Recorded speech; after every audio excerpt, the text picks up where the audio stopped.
今天的视频我就是来开个吐槽大会，希望你们能看得开心。最近观察到一些网络现象，真的让我憋了一段时间，今天终于憋不住了。先说好啊，真的不是我爱挑刺，是有些东西真的离谱到让我看着看着眉头一紧，这额头啊又多了几道皱纹，再这样下去我都要去做看皱纹的了。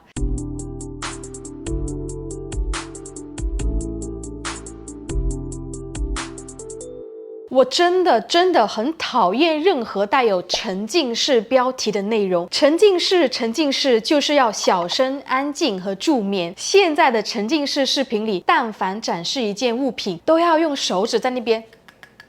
不知道的还以为展示自己那一双美丽的新美甲。说实在的，这些声音都不好听，有些甚至听起来很刺耳，就连一块粉底液调色板都要敲一敲。咱们就是说，你是来介绍产品，还是来敲鼓的？一个玻璃瓶子都被敲得叮叮当当的，不敲几下都对不起沉浸式这3个字。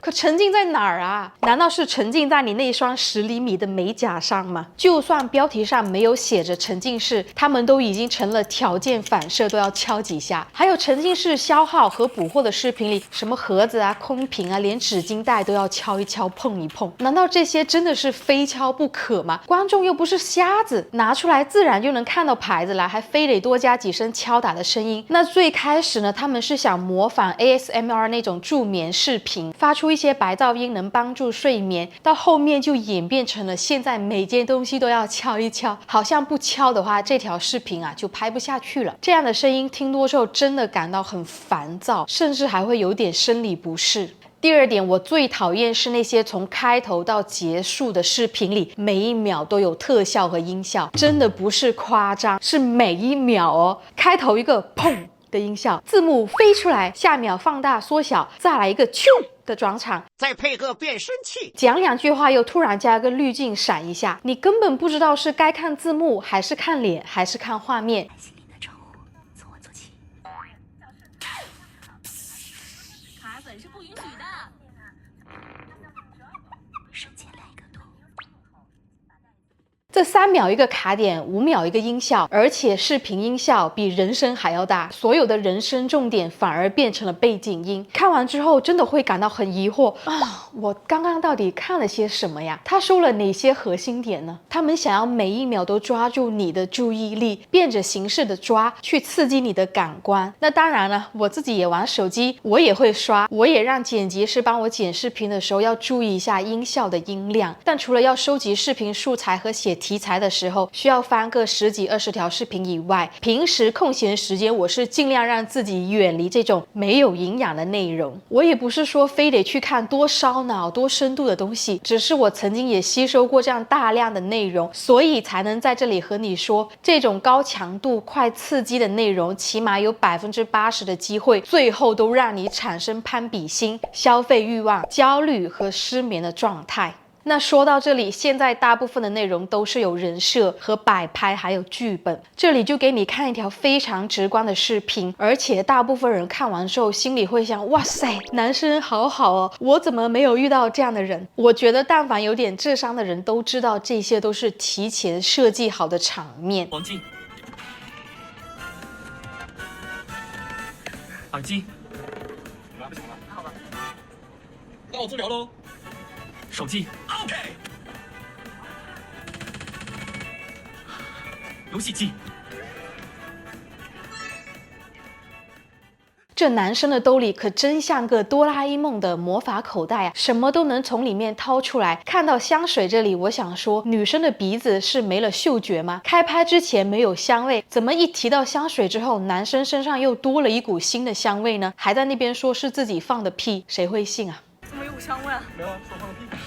还有这个橙色袋子如此的显眼，这一看就是知道两个人提前规划好了，这怎么说都得提前把礼物准备好放在一边，对吧？这样才会有这条视频的产出。要说它是临时起意的，我真的不信。这种大件物品怎么可能随身揣着走呢？明显就是提前把东西堆在脚下，每次等女生再跑回来时，东西就已经神奇出现，中间有很多细节都是被剪辑掉了。这种内容一看就是特意凹出来的惊喜，别人看了只会一脸羡慕。那网络上呢，还有比这个摆拍痕迹更明显的内容，所以到头来你生命中那宝贵的1分多钟的时间都浪费在这儿了。最让我讨厌的一种网络现象是，现在提到任何牌子，他们都不会告诉你完整的品牌名字，好像说了全名就会被封号一样。我是能理解有些敏感词语只能用缩写来代表，或者是消音，但是现在的评论区变成了破译现场，大家在下面猜来猜去，你猜我猜，猜半天还不一定能猜对。你如果是天天在网上冲浪的人，当然知道这些缩写都代表什么，可不是每个人都知道。正常人看到只会一脸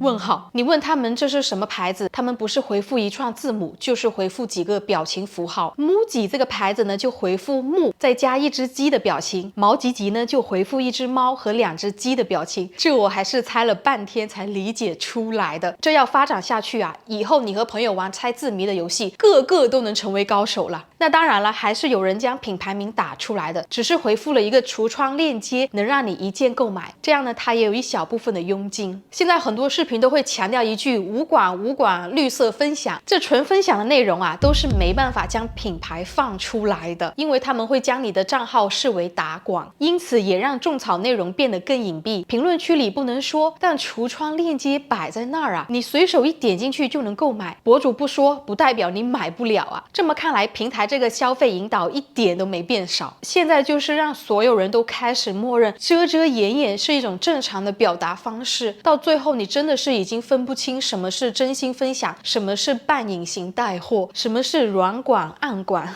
真的让人分不清楚了。现在的美妆测评视频几乎清一色都磨皮美颜开最大，还一本正经告诉你这是带妆几小时后的效果，一点都不卡粉不暗沉不粗糙。一个正常人带妆几个小时之后不可能一点变化都没有。你会做表情，你会讲话，你还会吃饭喝水，底妆一定会有变化的。可视频里从头到尾都是那种连毛孔都看不见一个，鼻翼嘴角法令纹这些最容易卡粉的地方平滑的像一张纸一样。现在是1点多，一会儿出门给大家实时展示妆面。现在是2个小时左右获得的妆容效果，依然是很完整的，在我很容易卡的法令纹处也表现良好。带妆了7、8个小时，他在未补妆的情况下告诉你法令纹这里没有出现卡粉，脸也不会有斑驳的样子，这明显就很假呀。因为一天下来脸上多少会有点色差变化，不会从头到尾都保持一个色，尤其是这种近距离的镜头是最容易暴露细节。我现在凑近给大家看，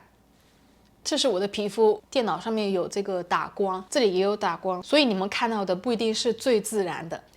果不其然，在视频结束前，他还要再提一次粉底液品牌。这里我就告诉你们吧，光线打灯是可以影响妆效的，皮肤自然显得很细腻，再加一层滤镜，整张脸就能被列为 AI 建模。不管别人再怎么推荐你这款粉底液多无瑕，能让你有一副妈生好皮，你都不要相信，我求求你们了。因为正常情况下，我们的皮肤纹理一定是会有的，该长痘长痘，该有坑有坑，该泛红泛红，绝对没有任何一款产品是做到让你皮肤看起来像瓷娃娃一样。所以请问到最后，这样的妆容有多大的参考价值呢？为0。在这一条教你如何画出无瑕底妆的视频里，开头他就放了2张对比图，一张看似是正常光线下正常人啊，我这里说正常人的皮肤，他这个状况已经算是很好的了。但是另外一张图片告诉你这是他现在的妆容，然后视频就开始讲他是怎么画的。视频我们先不看，我们就单从这张照片来说，这已经是美颜磨皮开到最大，皮肤上一点纹路都没有，一点瑕疵都没有。然后在视频里用他这种磨到失真的画面来给你制造皮肤焦虑，说你底妆不够服帖和细腻，得按照他的步骤和推荐的粉底液才能画出像视频中被磨皮过的效果。这里咱们就说一句大实话，这些做化妆品测评的博主们，有哪些人的皮肤是真的通透无瑕、毛孔细腻的呢？难道还会比不经常化妆的人皮肤要更好吗？如果你平时刷笔记的话，你就会发现评论区会出现一句疑问句，问是不是这款粉底液，是不是这个牌子？相信我，这一定是广告。最后一点值得吐槽的是，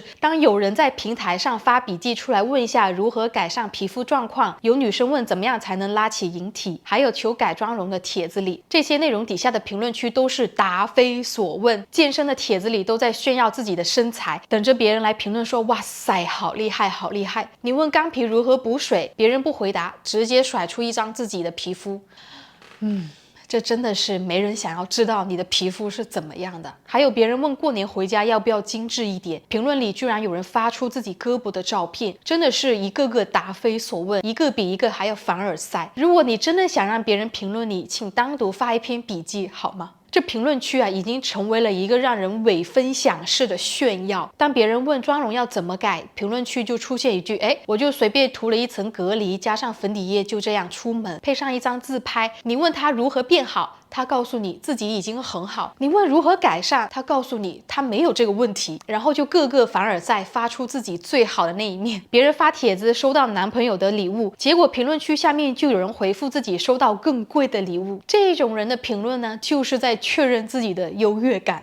这期视频呢，让我吐槽的很爽，因为这些现象是我观察了很长一段时间，希望你们看得开心。如果你有什么不同的想法，或者是你也有任何想要吐槽的点，欢迎在下面留言区告诉我，也让更多人看到。如果你喜欢今天这期视频的话，不要忘记关注和点赞，是对我频道最大的支持，也让更多人看到我的视频。最后也是对小陈本人最大的鼓励。那我们下周视频再见吧，拜拜。